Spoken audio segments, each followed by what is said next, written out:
And welcome back to Bengal Bites, a podcast about the Cincinnati Bengals from one fan's real, honest perspective.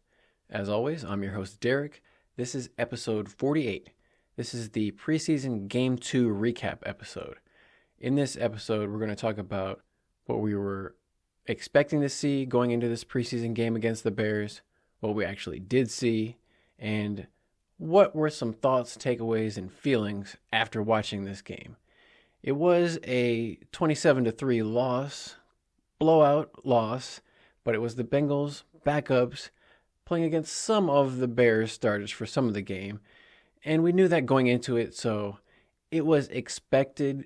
I think a lot of people were expecting that the Bengals would lose just based on the players that were scheduled to play in the game. It was going to, no T. Higgins, no Joe Burrow, none of the starters for the Bengals were going to play. So we're expecting it to be at least not a very competitive, exciting game. And it was not if you were a Bengals fan, for sure. But I don't know, it's just the expectation. Even though I was expecting to lose, it still didn't make it any more fun and enjoyable to watch this game. We all have a limited amount of time on Earth, and considering that I could have done something else with my life instead of watching this, maybe that would have been the better choice. But you know what? I watched it, for better or worse. I watched the game. I have some thoughts. Let's get into it. Like we talked about last episode, the most important thing I wanted to see was no injuries in this game. We already saw 2 players go down who have since been put on injured reserve out for the rest of the season. Running back Chris Evans and offensive tackle Deontay Smith. Both of those guys got hurt in a scrimmage or a practice against the Bears, not even in the preseason game. And it's looking like they're going to be out for the entire season. Both of them tore their patellar tendons and their knees. They had to be carted off in air casts. So that wasn't good. And that kind of put a damper on the whole trip before the game even started. And in this game, luckily, we didn't see anybody get seriously injured. It didn't seem like. I'm sure there's maybe a few cuts and bruises here and there. But even speaking now after the fact, after Monday's press conference with Zach Taylor, he didn't come out with any new surprise injuries like we saw last game where Amarius Mims was suddenly out or anything like that. So far, so good on the injury front after the game. But it was already, a bad news situation given the fact that 2 guys are on injured reserve. To that point, one of the things that was concerning before the game got started was there was concern by some people about the field conditions at Soldier Field in Chicago. Apparently there was a Metallica concert about a week prior, and then they laid down new grass sod strips onto the field, and it only had about a week before the game to kind of set and get in place. So you could see there was some seams in the strips of sod on the field. The general manager for the Bears and the assistant general manager were photographed out on the field before the game because I'm sure if their starters are going out there and play, especially their number 1 overall pick and the number 9 overall pick in the draft from this year are going to be playing for the Bears in this game, they want to make sure that they're not going to be at any risk because of poor field conditions. And I'm sure the Bengals were feeling the same way. Evan McPherson, the Bengals kicker, who incidentally just signed officially his contract extension, 3 years, $16.5 million. He said that before the game and pregame warmups, they were kind of making a note and trying to plant his foot not on a seam. So if he could help it, if he was going to make a kick, he was trying to put it so his plant foot would be in the middle of one of these pieces of sod and not on the edge or the border of a piece of sod because the footing could get a little bit iffy there. But actually just watching the game, obviously I wasn't on the field to be able to tell how it was personally, but just watching the game, I didn't see any players slip or slide or have any issues too much with the footing. Some of the receivers for the Bears looked like they were running their routes kind of tentatively or slower than what you would expect in an NFL game. But on the other hand, maybe that's just the receivers for the Bears. Like Keenan Allen and DJ Moore, the receivers for the Bears, they were their, high-paid starting wide receivers. They were out there, but they weren't getting a lot of separation from the Bengals' backup defensive backs and weren't really having like a ton of quick, sudden movements. So I think maybe some of the Bears players initially, because they got off to a slow start. Bears went 0-3 in their first 3 drives with the starting offense, which was a good sign for the Bengals' backup defense. And we'll get into that more. But I think maybe the Bears' starting offense they looked a little bit tentative. I don't know why, but maybe it had something to do with the footing. It was also raining off and on throughout this game, which, as we know, the Bengals cannot deal with the rain at all. They don't like the rain. They don't want to be in the rain. And they dealt with that in practice, and they had to deal with it in the preseason game. And it went just about as well as it did last year against the Browns in week 1. Same score, actually, 27-3. Yeah, hopefully it does not rain. But in the game, field conditions seemed okay. Even though the Bengals defense was doing a good job at stopping the Bears offense in the first quarter, especially in the first quarter, the Bears only ran 9 offensive plays and they had less than 50 yards. I don't think they got a first down on offense in the entire first quarter. So the Bengals defense did a great job. And the only starters that played for the Bengals were Dax Hill and DJ Turner, the 2 cornerbacks. And they only played for the first 2 series. So they only played like 6 plays. After that, it was Josh Newton and Alan George and let me look here, Nate Brooks, and some of those other younger defensive backs who are taking most of the steps. We also, in that first few series for the Bears starting offense, we saw a second-round pick, Chris Jenkins Jr., record his first sack in the NFL. Yes, it's a preseason game, so it doesn't count officially, but it was a nice move. He was patient. He started to come upfield. He was working against the right guard. Went to Chris Jenkins' left. The guard started to go with him. And then Chris Jenkins made a nice spin move back inside, and the guard kind of fell off. And he was right there to press into Caleb Williams, who was kind of holding the ball maybe a little bit too long in the pocket. Caleb Williams, he was kind of doing that a lot all when he was playing in the game. He was holding onto the ball in the pocket. That's one of the things that rookie quarterbacks especially struggle with, adapting to the speed and the timing of the NFL game. When you're in college, you have plenty of time to just kind of stand back there, survey the field. The pass rush isn't going to get to you that quickly. But in the NFL, you only have, maximum 3.5 seconds before somebody's going to be on top of you, hitting you, knocking the ball out of your hands. So that was kind of one of those things where the timer really hadn't gone off yet in Caleb Williams' head, and then all of a sudden Chris Jenkins was right there to make the sack. So a great play by Chris Jenkins of disengaging from the offensive lineman, getting his hands off so he could break free, then coming forward, getting that spin move to disengage again, and then having the ability to finish and get Caleb Williams on the ground before he could scramble and get away. That may have been in the second quarter. I'm kind of getting ahead of myself, but there were some good plays from the Bengals backups against those Bears starters. Another play that pops into my head, maybe one of the best plays for the Bengals all day, was when cornerback Josh Newton, I think they had a third down, might have been a 3rd and 5 or a third and short, maybe 3rd and 3, something like that. And it was one-on-one with Josh Newton on the outside with DJ Moore, who just signed a contract in the extension, something like 4 years, $110 million, something like that. So, lots of money. And here's Josh Newton, 5th-round pick, rookie out of TCU. He was playing in college last season. Here's DJ Moore getting paid $100 million plus. And what happened? DJ Moore didn't really run a great route, if we're honest. It was kind of a lazy slant route. I'm sure DJ Moore has better slant moves than what he had. And like I said, it could have been just a factor of the turf and the footing. And maybe he was thinking I don't know, if I put out my best move right now, my foot might slide out from under me and something bad could happen. So it was kind of a conservative route. But he basically just took one step forward, broke it off at a 45-degree angle towards the middle of the field. That let Josh Newton, who was defending him, just come right behind him, follow right on DJ Moore's hip, the receiver. And Caleb Williams threw a nice pass to DJ Moore, but Josh Newton was right there to break it up. He brought his right hand across, swatted the ball out before DJ Moore could catch it and make the first down. Great play by Josh Newton. And we saw a few plays for Josh Newton that were good, a few plays that were not so great. But in this situation, going against maybe the Bears' top offensive weapon, he made a great play. One of the other positive things we saw in this game for the Bengals was rookie third-round pick Jermaine Burton. He didn't get involved in the offensive passing game too much, but in the return game, especially punt returns, he had a couple nice returns. He showed a good burst, good elusiveness, and reading the field, picking out his lanes of where to run. And obviously he's got great hands, so he was making clean catches, fielding the ball. So that could be something. For whatever reason, we don't know, but Jermaine Burton isn't getting snaps on the offense with the twos. He got in a little bit, but still it was surprising that they didn't play him more on offense.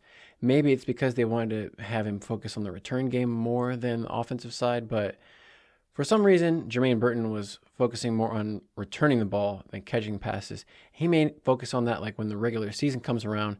They're already having their offensive starters they've got for the offense, but he may be able to contribute in that way earlier in the return game. So if he could be a punt returner, it's not something he did in college. So some of the reporters were like, whoa, he can return punts too. It's not like that different from just, playing football regularly. But that was good to see that he had a little bit of versatility and he's not just a receiver only. What else? I don't know if you can tell I'm really struggling to find all the positives I can pull out of this. What else? So Evan McPherson, he made a long 54-yard field goal. He had missed one from 55 plus the week before, so it was good that he and Ryan Rico, the punter, got everything figured out, and even on that uneven grass, they were able to make a long field goal. So that was great. Let's get into a little bit more of the notes I had while I was watching this game. So some of the things that just stood out to me. Okay, first of all, when the Bengals got the ball on offense, so no Joe Burrow. Jake Browning is also still nursing that rib injury, and Zach Taylor is being very vague and evasive and nondescript with all of his answers. So we don't know what kind of a rib injury it is exactly or how it happened. They were like, is it like T. Higgins' rib injury, which was fractured ribs? And he was just kind of like, I don't know, I'm not a doctor, but I don't think it's as bad as T. Higgins. So he wouldn't say yes or no, is it fractured? But he's just like, if he had to play today, he probably could, but we just want to let it rest up and not let it linger.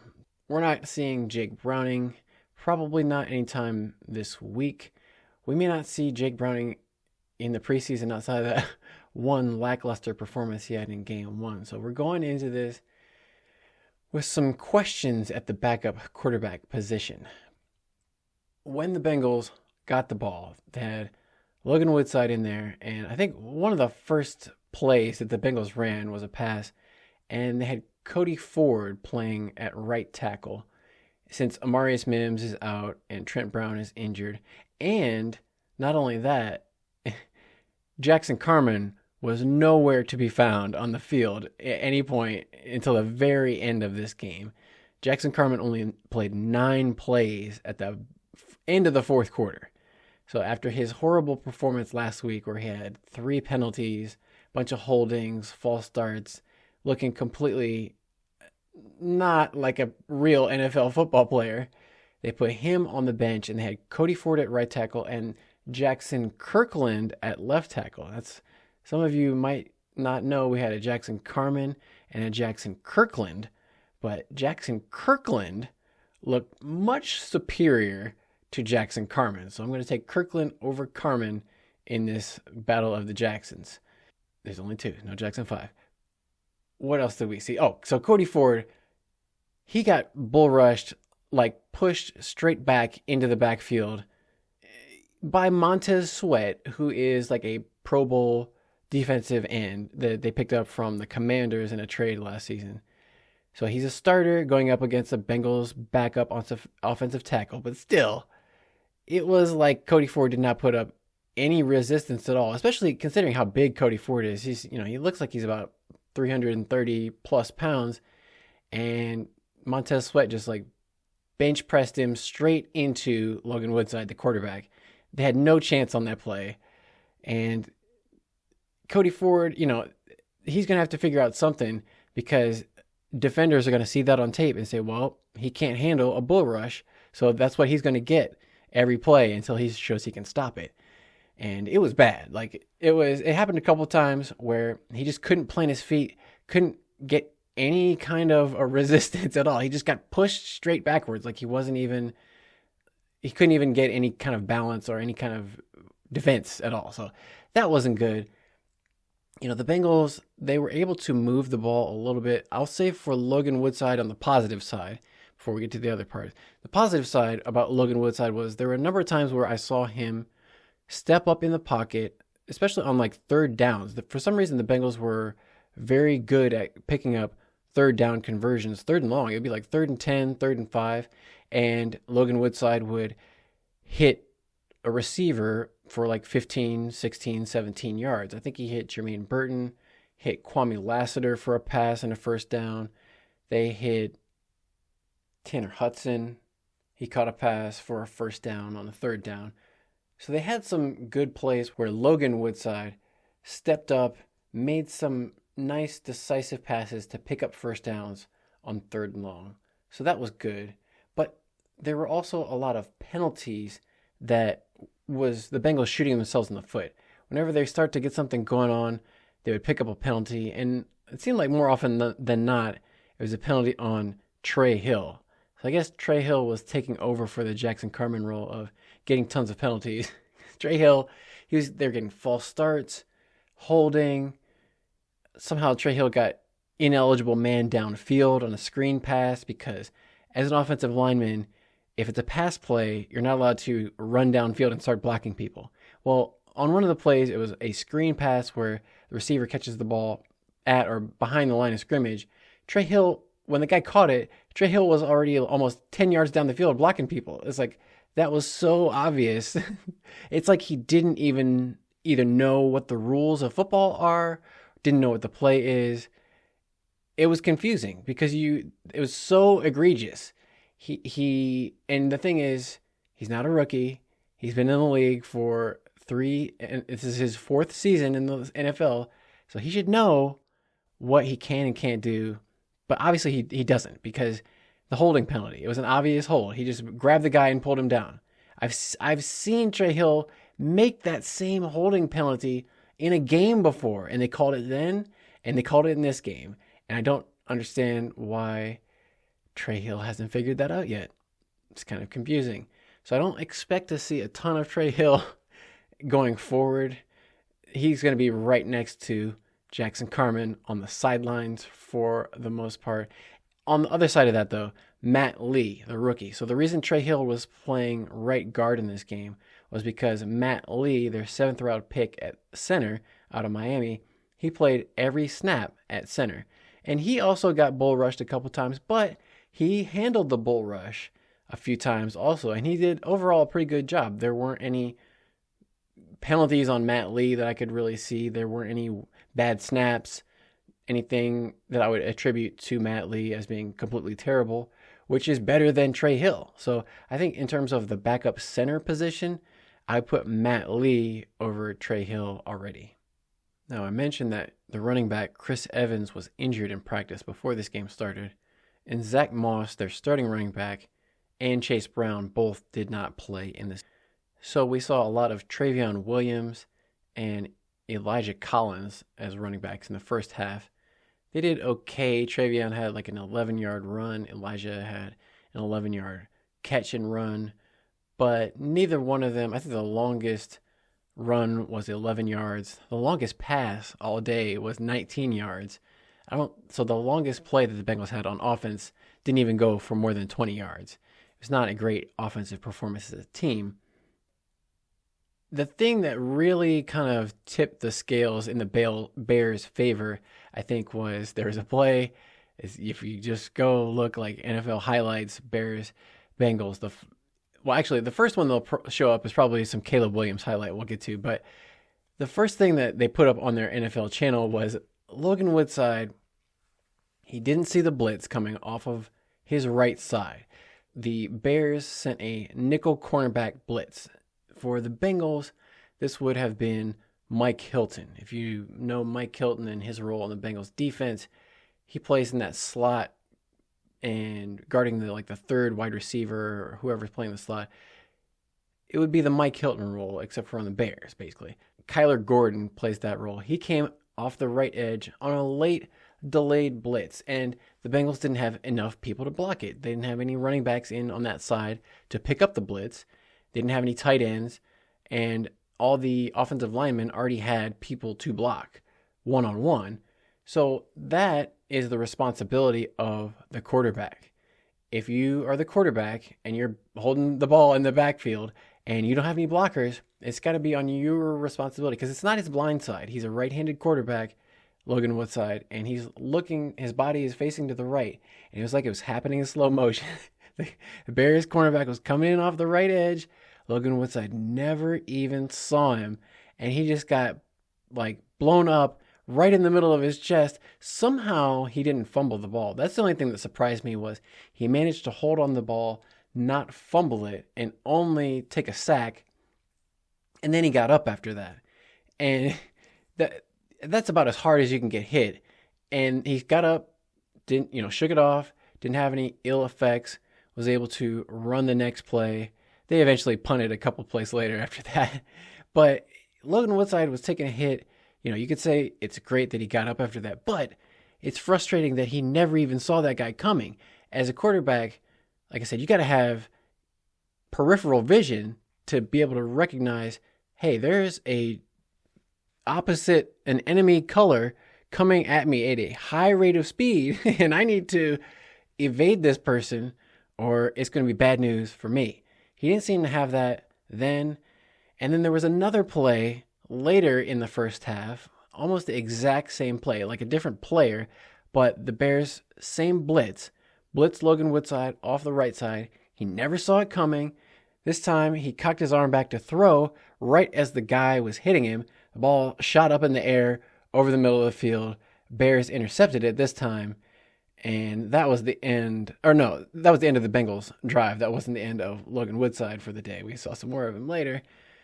But those type of plays where Logan Woodside, he's been in the league. He's been in the league the same amount of time as Joe Burrow. This is 5th season in the NFL. He's done lots of film watching, tape review, studying, practice, scrimmage, preseason games.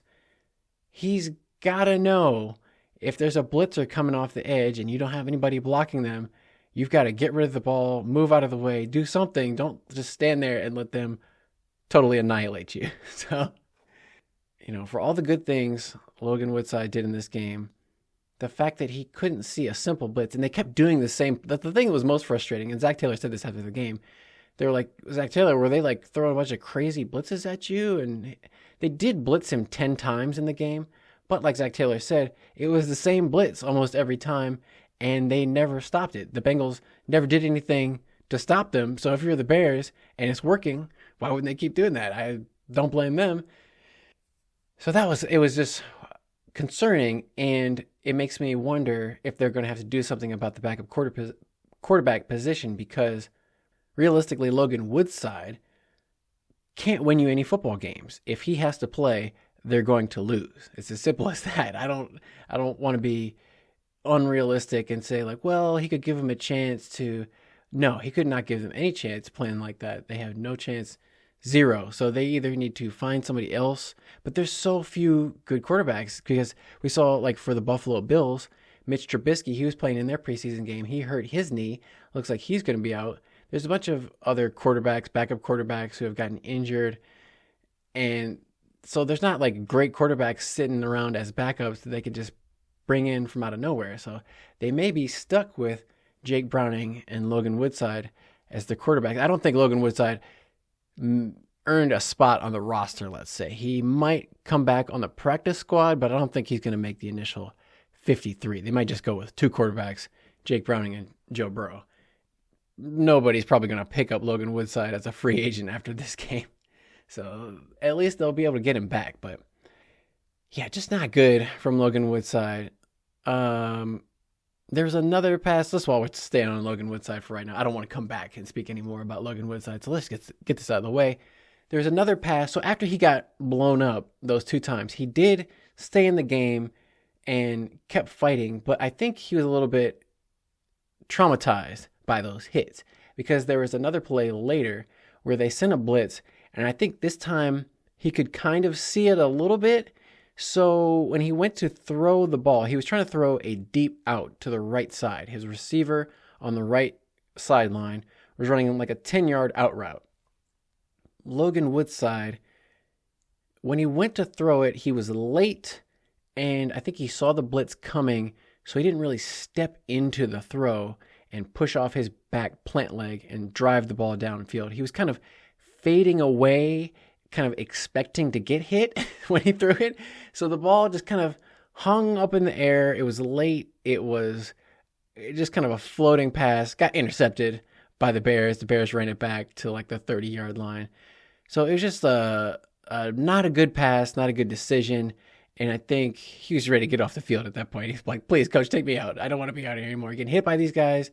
It looked like it looked like he threw the ball in self-defense. Like, it looked like he was like, oh, shit, and then just threw it away, and then it got intercepted. So, I don't know. I don't know if Logan Woodside is going to be with the Bengals organization a month from now, let's say. But let's get back to some positive notes, I guess. So, Anthony Munoz, he was in the booth doing the color commentary. And for offensive lineman commentary, Anthony Munoz was solid, I'll say. He had some good things to say about, obviously, Cody Ford.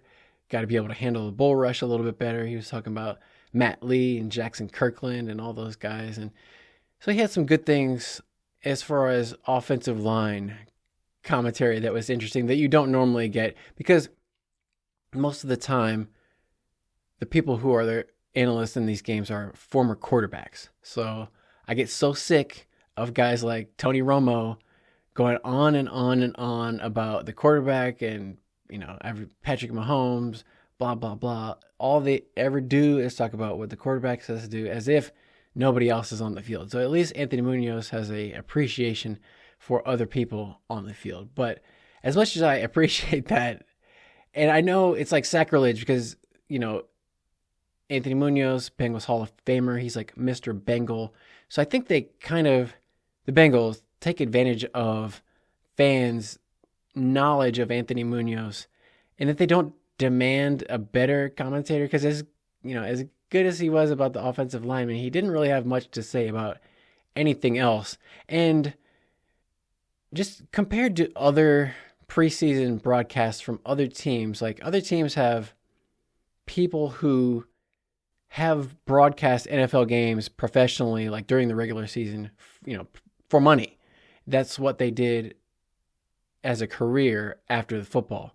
Anthony Munoz never held that kind of a position, and I think it's obvious why, because he doesn't really have any kind of interesting anecdotes or any kind of filler things to say just to take up the dead air. There was a lot of just empty mics, nobody talking on the Bengals broadcast, or the play-by-play guy, Mike Watts, would be like, oh, Anthony, what do you think about that? And Anthony would just be like, yep, and had nothing else to say. So it was a very awkward interaction between the two of them. And there was one moment where Anthony Munoz, I think he thought they were at a commercial break and they were about to come back, or he thought that he had hit his mute cough button on his headset when he really didn't. But there was one moment where it was dead silent, and then Anthony Munoz cleared his throat as loud as anyone could possibly do it, straight into the microphone, and didn't say anything.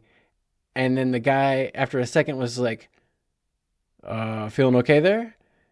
So I don't know what happened there, but just things like that where Anthony Munoz is not a professional television commentator. So I'm glad the preseason is only 3 games long, because that's about as much Anthony Munoz commentary as I could handle for 1 year. I think if I could pick any kind of an announce crew for a Bengals preseason game, the 2 people that come to my mind initially are Solomon Wilcots, who was a former Bengals player, but also actually broadcast NFL games. I think he used to work for NBC. So he was in the booth calling multiple, regular season and postseason games on television. He knows how it's done. He's a professional, you know what I mean? He's not only a professional football player, but a professional broadcaster and journalist. Way better than Anthony Munoz would ever be. And that would be interesting to see Solly plus Chad Ochocinco. What if you had Solomon Wilcots, maybe like a play-by-play guy, Solomon Wilcots, and Chad Ochocinco in the commentary? That would be amazing. But I don't think the Bengals will ever do it because it would be too expensive. Obviously, Chad Ochocinco doesn't work for free. Solomon Wilcots probably doesn't work for free. Anthony Munoz, he might work for free. I'm not, I don't know what else does Anthony Munoz have going on besides doing the preseason game, calling it for the Bengals. He probably just likes to have fun out there. I'm sure Mike Brown likes that. Like, as long as Anthony Munoz does it for free, he can do it as long as he wants. Anyway, let's get back to the game here. I get off on a tangent. Anyway, so what else? So Logan Woodside, terrible. They didn't score barely any points. Most of it was because of the interceptions and the penalties and the sacks. The offense really couldn't get much going except their return game. So Jermaine Burton, a couple times, he got some good returns on kickoffs and punts and stuff like that to put him in decent field position. They were able to pick up a couple first downs. And then, like I said, Evan McPherson, Money Mac, he was able to hit a long field goal right before the end of the first half. Now, while the Bengals did do a good job of shutting down the Bears starters in their first 3 drives, surprisingly, the Bears left their starters in beyond the first quarter. So I think their initial plan was something like maybe what the Bengals did in game 1, where Joe Burrow came out for 1 drive, led the team down for a touchdown, they scored. That was the end of Joe Burrow's day. I think ideally the Bears would have liked to do something like that, but since the Bears didn't even get a first down, I think they wanted to leave them out there a little bit longer and be like, hey, guys, like, let's not end on a completely sour note. We don't want to put our guys out there and have them lose confidence. And, going up against a bunch of backups for the Bengals, that's not a good feeling to come away with absolutely nothing. So they left them out there, and eventually the dam kind of broke. They were able to get something. One of the biggest things was they threw a ball deep and picked up a long, 45-yard pass interference penalty on the Bengals. So cornerback Josh Newton, he got beat deep, and then he panicked. When the ball was in the air, he reached out and grabbed the jersey of the Bears receiver and just kind of tugged him down to the ground. Obvious pass interference. 2 flags came out, 2 different officials threw their flags. So that was obvious. Everybody except for the Bengals announcers, for some reason. They're Homer announcers, so they're like, I didn't see anything on that. It looked like a clean play to me. Well, if you see 2 referees both throw their flags, it's got to be pretty obvious. It was totally a flag on Josh Newton there. And he was even pounding his chest to say, that's on me, for some reason. So he knew it was his fault. And that set the Bears up for a red zone opportunity. They ended up scoring a couple touchdowns with Caleb Williams on the field. One was a pass. Actually, no, I take it back. There was a pass that looked like it was going to be a touchdown, but the receiver, Roma Odunze for the Bears, he was standing out of bounds when he caught it. So kind of a lack of awareness by his part of not knowing where he was on the field, not realizing that he was standing out of bounds. And the Bengals announcers, I know I'm cutting on them, part of it, I know that the Bengals TV department, they don't have the same resources and the same amount of cameras that you would see at a CBS game. And that was the other thing that was kind of bothering me. When you watch these preseason games, they have almost no instant replays. All you just see the field, you just see the regular field view, and then maybe one replay occasionally. But for the most part, almost no instant replays. In a normal game, they would replay every play at least once. Even if it's not even an interesting play, they replay it just because they have got all these cameras, all these different angles. They might as well show you something. But Bengals, you just see the one static view, and that's it. So we don't get to see all the difference. But there was a play where Bears thought they scored a touchdown, they didn't, had to settle for a field goal. Then there's another drive where Caleb Williams looked like the Bengals kind of had him in trouble, had him sacked. He was able to spin out, make a bunch of the Bengals defenders run into each other and fall down, and then he scrambled in for a touchdown, made it look easy. Bears went into halftime up 10-3. But one of the other high points in this game was on defense. the undrafted rookie Maema Njongmeta, he led the team in tackles again with 8, and he had a number of stops or tackles for loss where he just immediately, it's almost like if you didn't know better, it looks like he's guessing about what to do because he's so fast and he reacts so quickly to when the ball is snapped. He's able to, it seems like, identify exactly what the play is going to be and just start sprinting at the ball carrier like as soon as the ball is snapped and make the tackle. So he's done that a number of times where it's like he has superhuman reflexes. He somehow knows exactly what's going to happen and just runs straight forward and makes the play. Now that kind of backfired and bit him because the Bears ran a little reverse end around where they snapped the ball. The receiver was going in motion around to the left end. They pitched it to him, to the receiver, and he's their first round pick, Odunze. He's got a lot of speed. And in this situation, Njongmeta, he read the play. He shot forward like he shot out a cannon, but he took a bad angle, let's say. He took an angle of pursuit that he wasn't fast enough to get there. The receiver had so much speed, he ran all the way around him, got the edge to the sideline, picked up the first down. That wasn't so good looking because, then Njongmeta is standing there with grasping at air. He couldn't even get a hand on him, and then he's just chasing from behind. So that was a little bit of a bad angle. But outside of that, the aggressiveness mostly paid off for Njongmeta. Now, I haven't seen him really in coverage too much. I don't know what his coverage abilities are like. But in terms of run stuffing, coming up and making a play in the run game, that seems to be one of his strengths. And on top of that, in a similar way, in the return game, special teams game, we saw Njongmeta make a couple tackles on returns that way. So just open field tackling is definitely one of the things that he excels at. And that's one of the things that the Bengals linebackers have been really needing in the last couple of years. So I think he's pretty well solidified his spot on this roster. After the Bears finally scored that touchdown, Caleb Williams was done for the rest of the day. They brought in Tyson Bagent, their D2 quarterback. He actually came in and threw 2 touchdown passes. He went 7 for 8 for 87 yards, 2 touchdowns, passer rating of 151.6, which is perfect, I think, or close to perfect. So he came in and looked pretty impressive.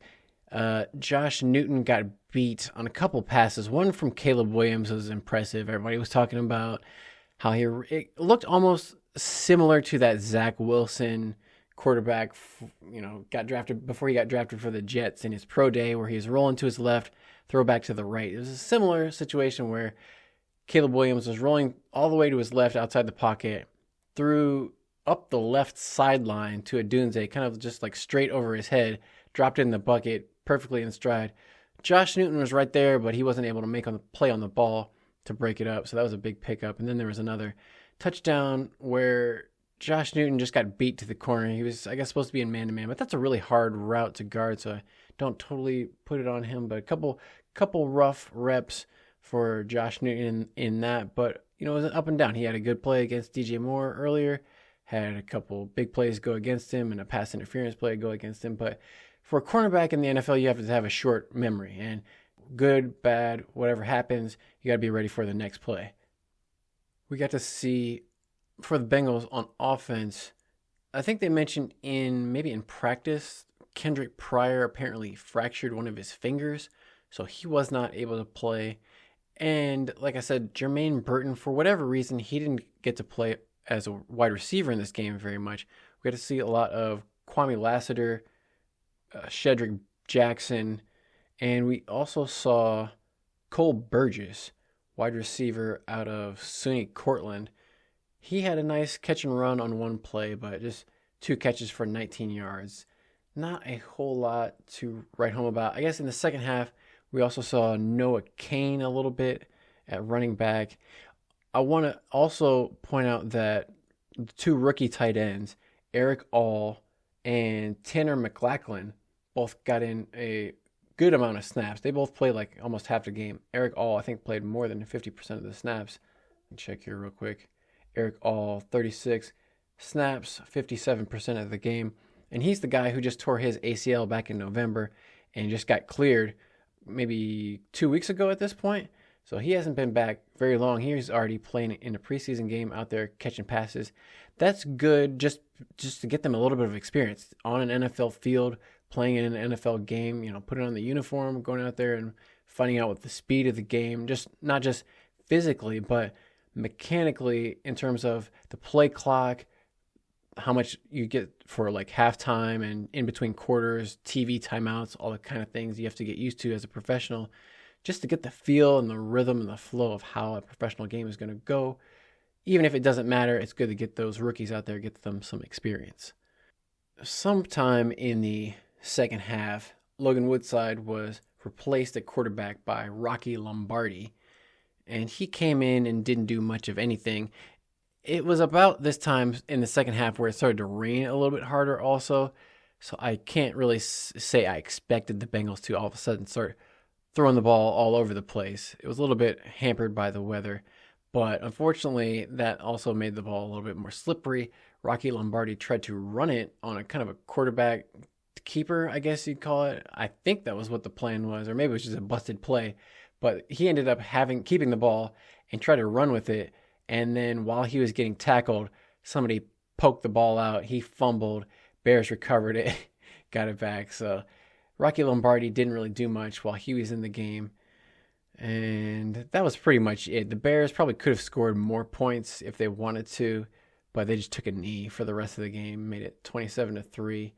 If we look at some of the team statistics, the Bengals only had, both teams had 15 first downs, but the Bengals only had 2 running first downs, 12 passing, 1 by penalty. The Bengals were 7 for 15 on third downs, so they were able to pick up a lot of first downs when they got into third downs, but they just weren't able to do much with it outside of that. They had 60 plays, but only gained 226 yards total. So that's 3.8 yards per play. And in comparison, the Bears ran 50 plays, so 10 fewer plays, but they had 299, basically 300 yards of offense.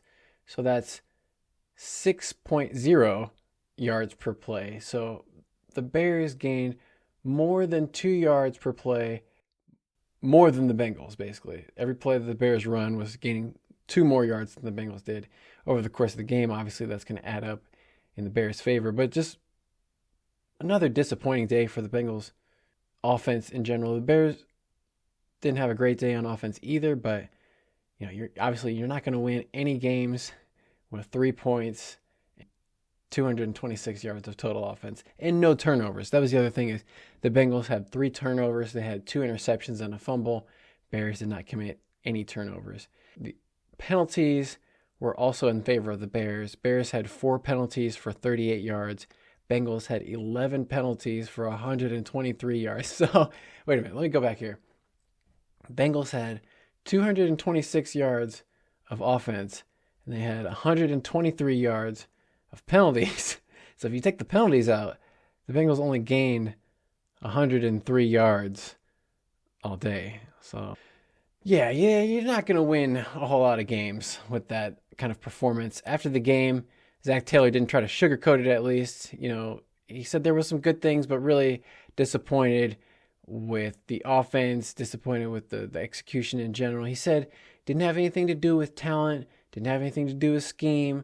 It was just they got to correct some things that need to be corrected, and they're easy to correct. We just got to, focus on the execution and get everything operating the way it's supposed to be. So hopefully he's right, but I think part of it was, it was the Bengals' first road trip. They've been in training camp this entire time.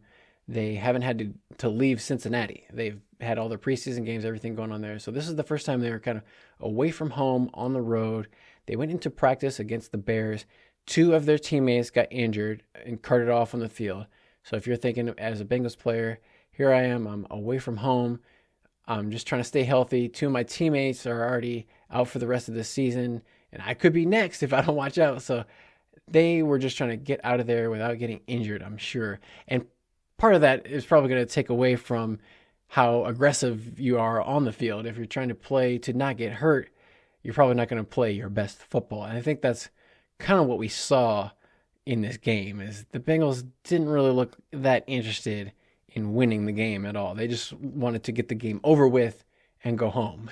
So I'm glad I didn't pay money to go to the game. But again, like I said, it's not the kind of game that I want to watch if I had anything better to do. If you are planning on going to the game, the Bengals have released their uniform schedule. We already talked about game 1 is going to be the orange alert. Everybody's going to wear orange pants and orange jerseys for that game 1. There's going to be 2 orange themed games, 7 black and 8 with the white jerseys. 17 games total. They're going to have 1 white Bengal Tiger uniform. And then once they get to each individual week, they'll release like the pants and the socks that they're going to wear that week also. But for right now, they just tell you what the jersey color. For people who care about that, you can go check that out. Nothing new in the Ja'Marr Chase contract talks. Evan McPherson, like we said, signed his contract extension. So obviously it is possible for the Bengals to work out deals during training camp during this period. They just signed Evan McPherson to an extension. And it's still a possibility that they could sign Ja'Marr Chase this week. I'm hoping that they get him signed this week so that will give him a little bit of time to get ramped up. I mean, I don't expect him to play in any of the preseason, none of the scrimmages, none of the preseason games. But they need Ja'Marr Chase back before week 1 if they're going to have a realistic chance to win some of these games. I know they probably should be able to beat the New England Patriots without Ja'Marr Chase because the Patriots are not very good this year, it doesn't look like. But even still, I feel better with Ja'Marr Chase on the field than if he wasn't on the field, for sure.